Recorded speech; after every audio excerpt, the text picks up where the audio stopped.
بسم اللہ الرحمن الرحیم۔ جادو کی حقیقت اور اسلامی تعلیمات کی روشنی میں جادو کا علاج۔ شیطان انسان کو جن راہوں سے گمراہی کی طرف لے جاتا ہے ان میں جادو وہ ذریعہ اور عمل ہے جسے خالصتاً شیطانی عمل قرار دیا گیا ہے۔ جادو کے لیے عربی زبان میں سحر کی اصطلاح استعمال کی جاتی ہے۔ قرآن و سنت میں سحر جادو ایسے عمل کو کہا جاتا ہے جس میں شیاطین کو خوش کر کے ان کی مدد حاصل کی گئی ہو۔ پھر شیاطین کو راضی کرنے کی مختلف صورتیں ہیں۔ کبھی ایسے منتر اختیار کیے جاتے ہیں جن میں کفر و شرک کے کلمات ہوں اور شیاطین کی مدح سرائی کی گئی ہو جس سے شیطان خوش ہوتا ہے۔ کبھی ایسے اعمال اختیار کیے جاتے ہیں جو شیطان کو پسند ہیں، مثلا کسی کو ناحق قتل کر کے اس کا خون استعمال کرنا یا ناپاکی و نجاست کی حالت میں رہنا وغیرہ۔ امام فخر الدین رازی لکھتے ہیں، شریعت میں سحر جادو ہر اس کام کے ساتھ مخصوص ہے جس کا سبب مخفی ہو، اسے اس کی اصل حقیقت سے ہٹ کر پیش کیا جائے اور دھوکہ دہی اس میں نمایاں ہو۔ غرض سحر جادوگر اور شیطان کے درمیان ہونے والے ایک معاہدے کا نام ہے جس کی بنا پر جادوگر کچھ حرام اور شرکیہ امور کا ارتکاب کرتا ہے اور شیطان اس کے بدلے جادوگر کی مدد کرتا ہے اور اس کے مطالبات پورے کرتا ہے۔ رسول اللہ صلی اللہ علیہ وسلم پر یہودیوں کا سحر کرنا اور اس کی وجہ سے آپ صلی اللہ علیہ وسلم پر بعض آثار کا ظاہر ہونا اور بذریعہ وحی اسی جادو کا پتہ لگنا اور اس کا ازالہ کرنا احادیث سے صحیحہ سے ثابت ہے۔ صحیح بخاری میں ایک حدیث ہے جو دوسری حدیث کی کتابوں میں بھی درج ہے کہ ایک موقع پر نبی کریم صلی اللہ علیہ وسلم بھی جادو کے اثر میں رہے۔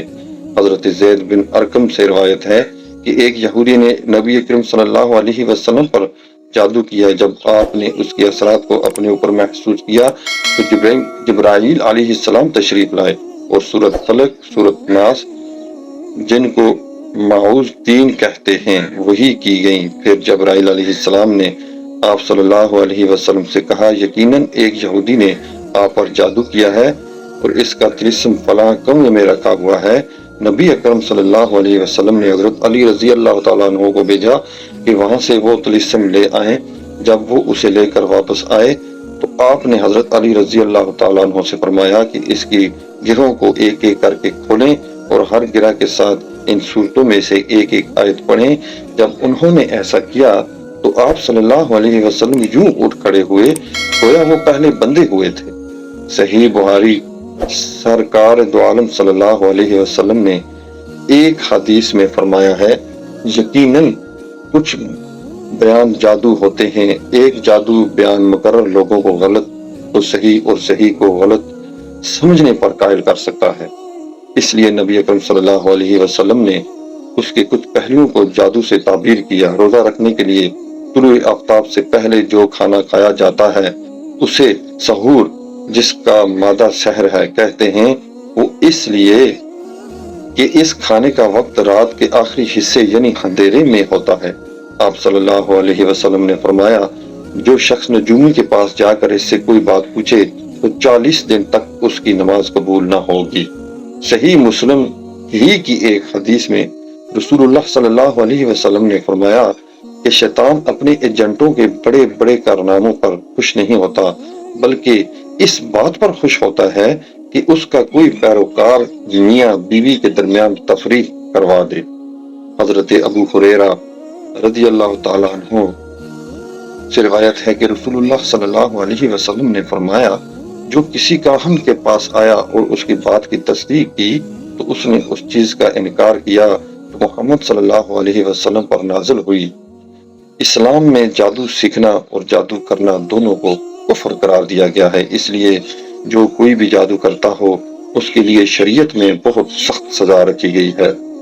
اگر کوئی جادو پر عمل کرتا ہوا پکڑا جائے تو وہ توبہ نہ کرے اور جادو کرنا نہ چھوڑے تو اس کی سزا موت ہے۔ اس قانون کی بنیاد اللہ کے رسول صلی اللہ علیہ وسلم کی یہ حدیث ہے جس کے راوی حضرت جندب ابن کعب ہیں۔ نبی اکرم صلی اللہ علیہ وسلم نے فرمایا، جادوگر کے لیے مقررہ کردہ سزا یہ ہے کہ اسے تلوار سے قتل کر دیا جائے۔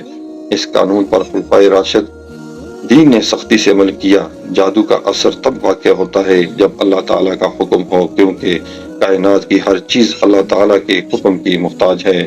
جادو حضور اکرم صلی اللہ علیہ وسلم پر بھی کیا گیا تھا، لیکن اللہ تعالیٰ نے آپ کو اس کی شر سے محفوظ رکھا اور امت کے لیے یہ آسانی ہوئی کہ آپ صلی اللہ علیہ وسلم کے طفیل امت کو جادو کا علاج بتا دیا گیا۔ حضرت قتادہ رضی اللہ تعالیٰ عنہ نے بیان کیا کہ بن سعد بن مصیب سے کہا، ایک شخص پر اگر جادو ہو یا اس کی بیوی تک پہنچنے سے اسے باندھ دیا گیا ہو، اس کا دفیہ کرنا اور جادو کے باطل کرنے کے لیے عمل کرنا درست ہے یا نہیں؟ انہوں نے کہا، اس میں کوئی قباحت نہیں، جادو کا توڑ کرنے والوں کی نیت تو اچھی ہوتی ہے اور اللہ پاک نے اس بات سے منع نہیں فرمایا جس سے فائدہ ہو۔ انسان جادو کی وجہ سے بڑے بڑے خطرات سے دوچار ہو سکتا ہے، اس لیے کسی بھی دن معوذات اور مسنون دعاؤں سے سستی اور کاہلی نہ برتی جائے، حتیٰ کہ بعض اوقات انسان کو جادو کے ذریعے قتل تک کر دیا جاتا ہے۔ کالے جادو کرنے والے ایسے بھی ہوتے ہیں جو جیتے جاگتے انسان کو موت کی نیند سلا دیتے ہیں۔